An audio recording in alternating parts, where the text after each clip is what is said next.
If you've watched The Lion King 2 and The Lion Guard, you've probably wondered, why was Kion missing from The Lion King 2? While we see Kiara, his older sister, as the future queen of the Pride Lands, Kion, the fierce leader of the Lion Guard and one of the most powerful lions of his generation, was nowhere in sight. Was he simply an afterthought, created later by the writers? Or was he on a journey that kept him away from the Pride Lands during Zira's attacks in The Lion King 2? Well, I believe he could have been born during this time, but wasn't in the Pride Lands when these events happened, and here's why. First, we should look at the age difference. In the first episode of The Lion Guard, it gets clear that Kiara is the older one, and therefore future queen of the Pride Lands. Because I'm training to be Queen of the Pride Lands. Kion was still very playful and all in for fun, until he got the gift of the Roar of the Elders, which made him leader of the Lion Guard. The animals in the Lion Guard are the protectors of the Pride Lands, so for the beginning of The Lion King 2, we have to assume Kion was just not born yet, since we know Kiara is older. But why wasn't he in the rest of the movie then? Well, for that, we should go to the point where Kion defeats Scar's evil spirit in the Lion Guard. Kion and his guard had the perfect plan to defeat Scar, but unfortunately, Scar also had a plan. At the time the guard entered the volcano and faced Scar, Kion got bitten by a venomous snake named Ushari. This snake had left him with a scar across his eye and poison that would make him lose control of knowing what is wrong and right. This scar also looked a lot like the mark of evil, which made Kion even more nervous. But luckily, it wasn't for nothing, because they still got to defeat Scar's evil spirit with the help of the lions of the past. But unfortunately, Kion wasn't the only one that got hurt during this battle. His friend Ono, the keenest of sight from the Lion Guard, also hurt his eyes by diving into the volcano. But it was also good he did, because he saw just in time his friend Bunga fell in, and he wouldn't have made it otherwise. But Kion and Ono needed help, because they wanted to protect the Pride Lands at their best again. Therefore, they went to Rafiki.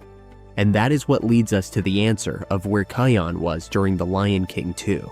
Because Rafiki told them that they needed to go to the Tree of Life to get healed, so they did. But this was a very long journey, where they made lots of friends, but also lots of enemies. And these enemies made their trip even longer, but eventually they got to the Tree of Life. Ono, his healing was easy, but Kion needed more time. But unfortunately, the enemies that they made on their way had followed them to the Tree of Life and started their attacks. This slowed down the healing a bit, but it all turned out fine, because Kion eventually met Askari, the first leader of the first Lion Guard, who knew everything about the Roar. His spirit lived on in Chika Escarpment, which was next to the Tree of Life. Askari had taught Kion everything about the Roar and how he could truly master it. Kion then used it to send all the enemies away, and the Tree of Life was safe again. The whole guard had a great time there. Kion even started to like Rani, future queen of the Tree of Life. But why haven't we heard of the Tree of Life or the characters in the movie? Well, because in the movie, everyone was busy fighting Zira, but it doesn't mean the Tree of Life didn't exist yet. Because after some time, the Lion Guard gets called back to the Pride Lands by Jasiri and Janja. Jasiri was the friendliest hyena there is, and Janja had recently moved over to the good side and teamed up with her. They came to warn the Lion Guard of new danger in the Pride Lands. And here's where it gets interesting, because Jasiri told Kion that Zira and her evil lions had returned. It's Zira. She and her pride of evil lions are back. What? Zira? Oh no! And where do we know Zira from? Exactly, from The Lion King 2. The Lion Guard immediately set back on their journey back to the Pride Lands, but it has been some time since they left. So what if this time gap was the timeline of the movie? That would mean Kion was just at the Tree of Life during all the drama with Zira's lions. That means the Tree of Life did exist, but just wasn't important for The Lion King 2. Because when Kion and his guard had returned to the Pride Lands, everything had been solved already. The Pride Landers tell the Lion Guard that Zira and her lions had tried to attack Simba's pride, but that Kiara and Kovu stopped them. Kiara showed them they were all the same, and everyone made peace except for Zira. Do you recognize this story? Because this describes what had happened in The Lion King too. So I think Kion could have been born in The Lion King too, but during the time of the movie, he had been away. When we look at the ages, it fits very well. First, look at Kiara and Kion before Kion left to the Tree of Life. Kiara looks younger than the time Kovu saved her from the fire, where the fight in The Lion King 2 started with. But then, when we look at Kiara and Kovu's age, when Kion returns from the Tree of Life, they seem to be around the same size in the movie, especially when we look at Kovu, his mane. Therefore, it makes me think that Kion was already born, but he just was away during the time Zira and her lions attacked the Pride Lands. We hear Kovu tell the Lion Guard how Zira had always told him Simba was their enemy.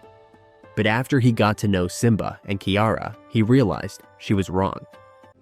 But after I got to know Simba and Kiara, I realized she was wrong. The rest of the story matches with what happened in the movie as well. Zira launched an attack on Simba's pride, but Kovu and Kiara came just in time to stop them. Eventually, we see how they all lived together in the Pride Lands, just as in the movie. But there were some other things that happened while the Lion Guard was away, because Kovu's little sister Vitani had created a new Lion Guard. After some battles to decide which Lion Guard was the best, the final decision came when Vitani told Kion she didn't need the roar to lead her guard. I don't need the roar, Kion. I'm fierce enough to lead the Lion Guard without it. Kion remembered Ascari's words that only the one that can let go of the roar completely can truly master it. Who is willing to let go of the roar completely Can truly master it. So when he saw how fierce Vitani was, even without the roar, he knew he had to pass it on. Ascari saw this as a sign Kion had completely mastered the roar, so he gave Kion the roar again to use it at the Tree of Life. Kion and his guard got back to the Tree of Life, and Kion also became king, ruling with Queen Rani. That means he was only in the Pride Lands for a very short time after Kovu and his lions joined Simba's pride. So the makers of The Lion King 2 probably didn't see any good reason to add Kion to the movie, since it would just have been a distraction of their story and main characters. But I am curious what you think. Was Kion just away during Zira's attacks, or was there another reason he wasn't in the movie? Did they just make Kion up for the Lion Guard? Let me know in the comments below. If you like this theory, make sure to turn on the notification bell and join the Pride Lands. See you in the next one.